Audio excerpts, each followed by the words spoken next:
আসলে ভালোবাসা বলতে কোনো কিছু নাই। আসলে যার মেয়াদ যতদিন সে ঠিক ততদিনই লাইফে টিকবে। এটাই হচ্ছে আমার কাছে ভালোবাসা মনে হয়। কারণ আহ, মানুষগুলা লাইফে আসে, রঙিন স্বপ্ন দেখায়, আবার স্বপ্ন দেখে আবার চলে যায়। তাদের সময় অনুযায়ী, প্রয়োজন অনুযায়ী তারা থাকে।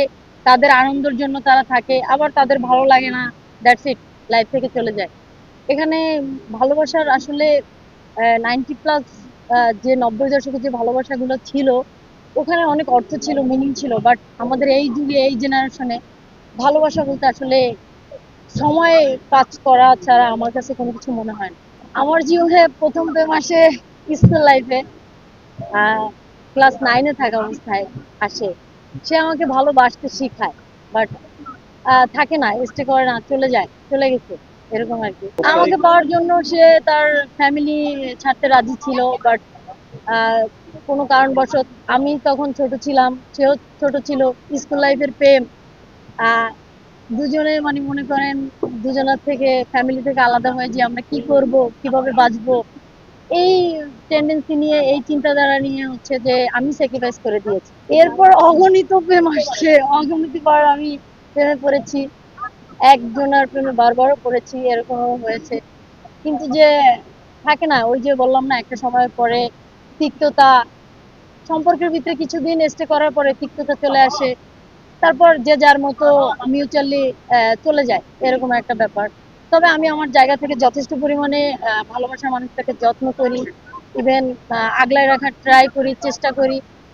বাট একটা সময় পর বোরিংনেস চলে আসে, আমার দিক থেকে না আসলেও তার দিক থেকে চলে আসে। আপনার জীবনে প্রেম করতে পারে? আমার জীবনে প্রেম অনেকবার এসেছে, অনেকবার, অগণিত বার, মানে বলার বাইরে। অ্যাকচুয়ালি আমি মানুষটা এরকম যে আহ ভালোবাসে, আমাকে সবাই ভালোবাসে, কিন্তু যে একটা সময় পর সবাই ছেড়ে যায়, জায়গাটা হচ্ছে এরকম, ধরে মানে থাকে না। ওই যে বললাম যে যার মেয়াদ যতদিন সে ঠিক ততদিনই থাকে, ট্রাই করে। না থাকার কারণটা আসলে আপনি কিভাবে দেখছেন? আপনার ব্যর্থতা ছিল না আমার দিক থেকে তো?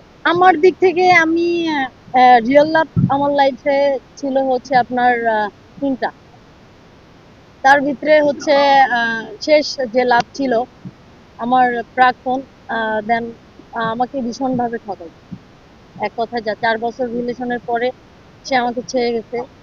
আহ, আমাকে বলছে ফ্যামিলি ইস্যু দেখাইছে, বিভিন্ন কজ কারণ এগুলা দেখাইছে, দেখাই চলে গেছে, দ্যাটস ইট। আমি ওই ক্ষেত্রে কোনো কিছু বলতে পারি না, কারণ একটা সম্পর্কে তার মনে হয়েছে যে এখন তার ব্রেক নেওয়া দরকার, সে ব্রেক নিয়েছে, চলে গেছে।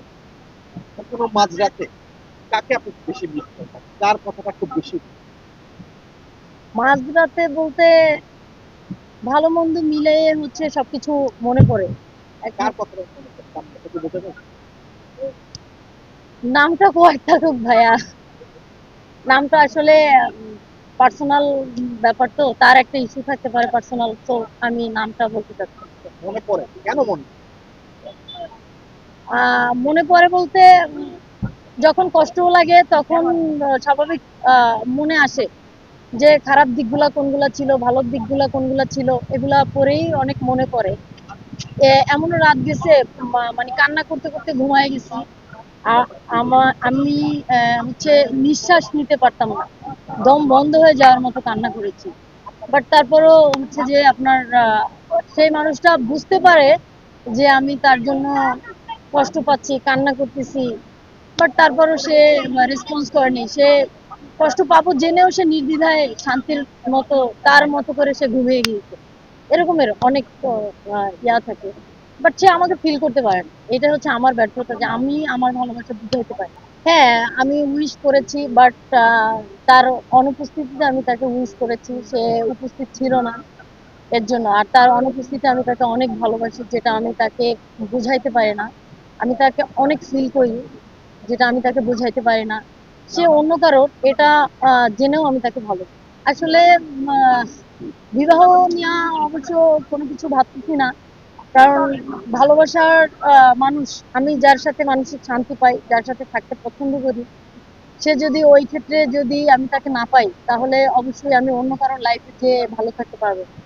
এর জন্য আমি ওটা নিয়ে ভাবতেছি না। সো আমি তাকে নিয়েই ভাবতেছি যে তাকে নিয়ে আমার যে রঙিন স্বপ্নগুলো ওটা যদি আমার কখনো ইচ্ছা হয়, যদি কখনো সে পূরণ করতে পারে, তাহলে আমি ওটার জন্য ওয়েট করি। তো আপনি এমন কাউকে চাচ্ছেন যে আসলে আপনার লাইফে এসে আপনার অপূর্ণতা গুলো পূর্ণ করে দিতে পারে? হ্যাঁ, অবশ্যই, ডেফিনেটলি আমি আমার জায়গা থেকে এটাই চাই যে কেউ একজন আমাকে অনেক ভালোবাসে। কারণ একটা ভাঙা মানুষ কতবার ভাঙতে পারে, আমি অনেকবার ভেঙেছি ভাই। সো আমি ওই ক্ষেত্রে আহ, চাইবো যে আমার লাইফে যে স্টে করবে, আমার দিক থেকে সে কোনোদিন অযত্ন পাবে না। তো আমি তাকে অনেক যত্ন করবো, অনেক ভালোবাসবো। সব কথার ভিতরে হচ্ছে নতুন করে ভালোবাসবো, প্রতিদিন ভালোবাসবো। সো আমি ওই ক্ষেত্রে চাইবো সে আমার জন্য আহ, কোনো কিছু দ্বিধা না মনে করে আমার লাইফে স্টে করুক, আমার জন্য থাকুক, শুধু আমাকেই ভালোবাসুক। আমি তাকে কোথাও শেয়ার করতে পারবো, এটা হচ্ছে আমার চাওয়া।